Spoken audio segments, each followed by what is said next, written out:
Hello class 11th।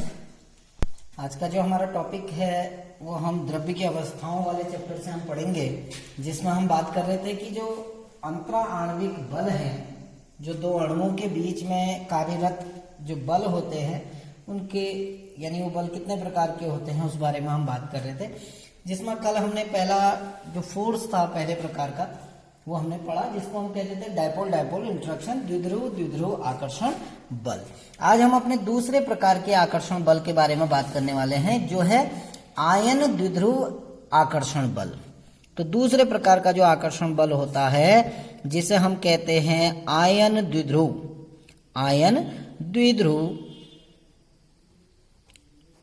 अन्योन्य क्रिया बल या अंतरा आकर्षण बल, जिसको हम कल हमने कहा था अन्योन्य क्रिया बल भी कहते हैं। अन्योन्य क्रिया बल तो दूसरे प्रकार का है आयन द्विध्रुव अन्योन्य क्रिया बल, यानी जो एक आयन और एक द्विध्रुव के बीच में लगता है। ठीक है ना।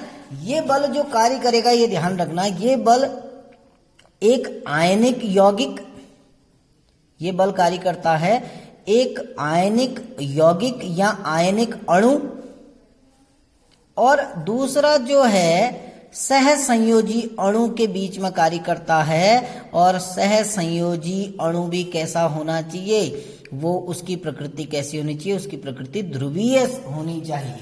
यानी जो आयन द्विध्रुव आकर्षण बल कार्य करता है वो एक आयनिक अणु और एक जो आपका डाइपोलर सहसंयोजी अणु है उसके बीच में कार्य करता है। जैसे NaCl है और HCl है, क्योंकि ये आपका डाइपोलर मॉलिक्यूल है, इसको हम कहते, इस अणु को कहा जाता है पोलर मॉलिक्यूल या जिसको कहा जाता है ध्रुवीय अणु, और ये आयनिक अणु है।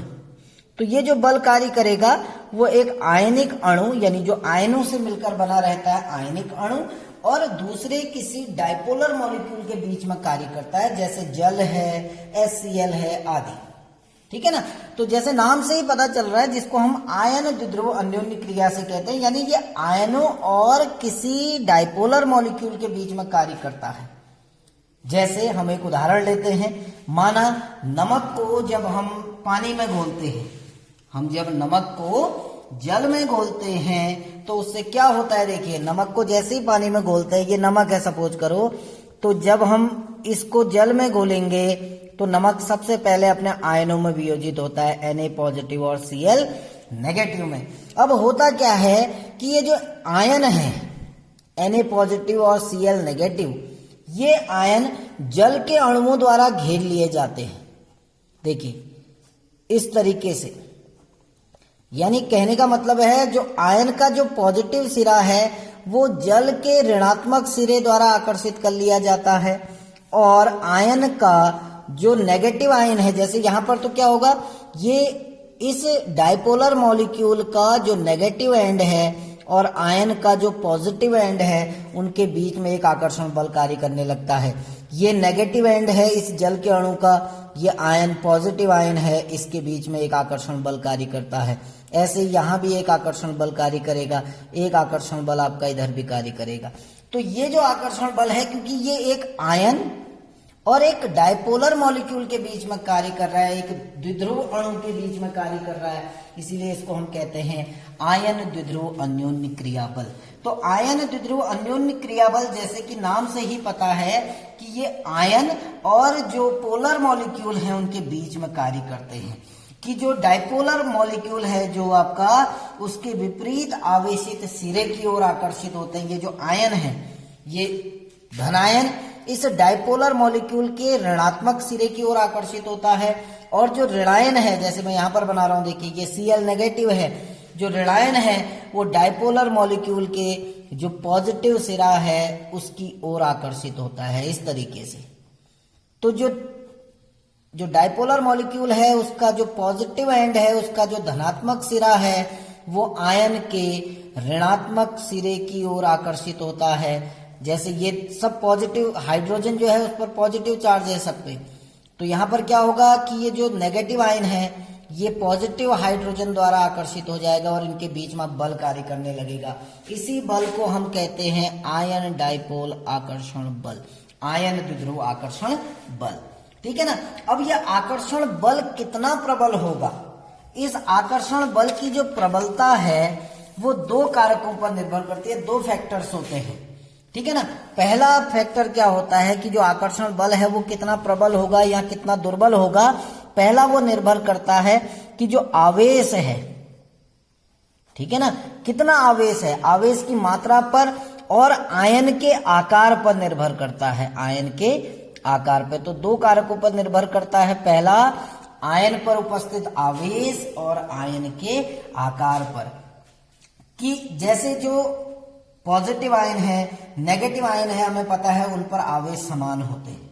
जो पॉजिटिव और नेगेटिव आयन है किसी भी आयनिक यौगिक में, उन पर आवेश बराबर होता है। जैसे ये Na पॉजिटिव है, ये Cl नेगेटिव है, दोनों पर आवेश तो बराबर है, लेकिन इनके आकार अलग अलग होते हैं, ठीक है ना। हमें पता है जो पॉजिटिव आयन है उसका आकार छोटा होता है, जो नेगेटिव आयन है उसका आकार थोड़ा बड़ा होता है।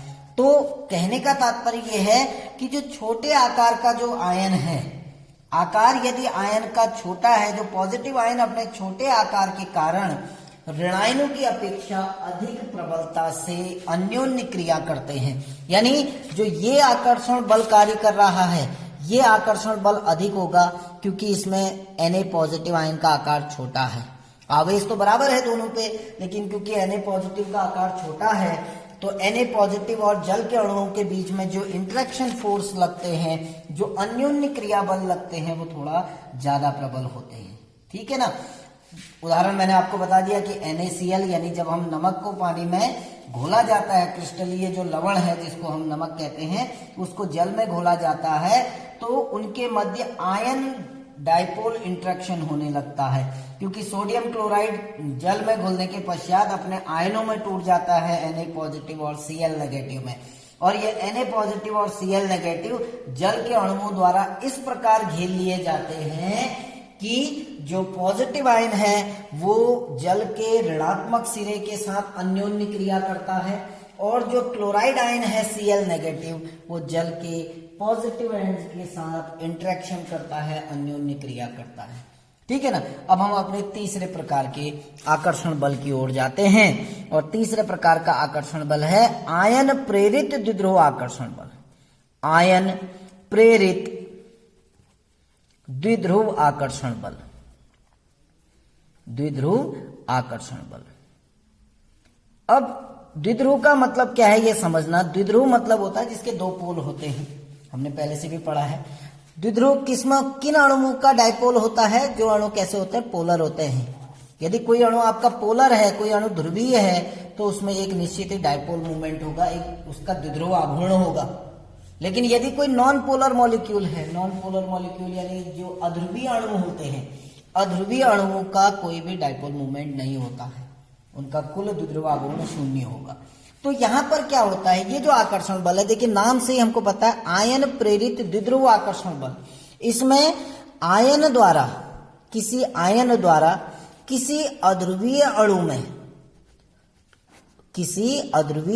में क्या किया जाता है, एक द्विध्रुव प्रेरित कर दिया जाता है, जिसमें पहले से कोई उसका डाइपोल मूवमेंट नहीं होता। यानी वो एक अध्रुवीय अणु है, वो किसी डाइपोल की भांति कार्य नहीं करता है, व्यवहार नहीं करता है, लेकिन आयन की उपस्थिति के कारण उस अणु में एक द्विध्रुव आघूर्ण उत्पन्न हो जाता है। इसीलिए इसको कहा जाता है आयन प्रेरित द्विध्रुव आकर्षण बल, ठीक है ना। ये किसके बीच में कार्य करेगा, एक आयनिक यौगिक और एक अध्रुवीय अणु के बीच में कार्य करेगा। जैसे NaCl है सपोज करो, और आपका Cl2 है, H2 है, जो अध्रुवीय अणु है, ये अध्रुवीय है और ये आयनिक है। तो किसी आयनिक अणु में जो आयन है, उन आयनों द्वारा किसी अध्रुवीय अणु में भी एक द्विध्रुव प्रेरित करना कहलाता है आयन प्रेरित द्विध्रुव। और इनके बीच में जो आकर्षण बल कार्य करता है उसको हम कहते हैं द्विध्रुव प्रेरित, आयन प्रेरित द्विध्रुव आकर्षण बल। तो ऐसे बहुत सारे एग्जाम्पल है। जैसे हम आपको एक एग्जाम्पल लेते हैं कि नाइट्रेट आयन और आयोडीन के अणुओं का। मैं आपको एक एग्जाम्पल दे रहा हूं कि जो नाइट्रेट आयन होता है और जो आयोडीन के अणु हैं उनके बीच में, जैसे ये नाइट्रेट आयन है, देखिए सपोज करो मैं आपको एक एग्जाम्पल के थ्रू बताता हूं, NO3 1 नेगेटिव, ये नाइट्रेट आयन है, और ये आयोडीन का अणु है, देखिए I2, ठीक है ना, ये एक आयोडीन का अणु है। अब होता क्या है, देखिए आयोडीन के पास 7 इलेक्ट्रॉन ये रहते हैं, देखिए 6 इलेक्ट्रॉन इसके शेष रहते हैं और 1 इलेक्ट्रॉन क्या करता है, बंध बना लेता है। अब ध्यान से समझना, अब NO3 पर कौन सा चार्ज है, नेगेटिव। अब नेगेटिव का मतलब क्या होता है कि इलेक्ट्रॉनों की अधिकता।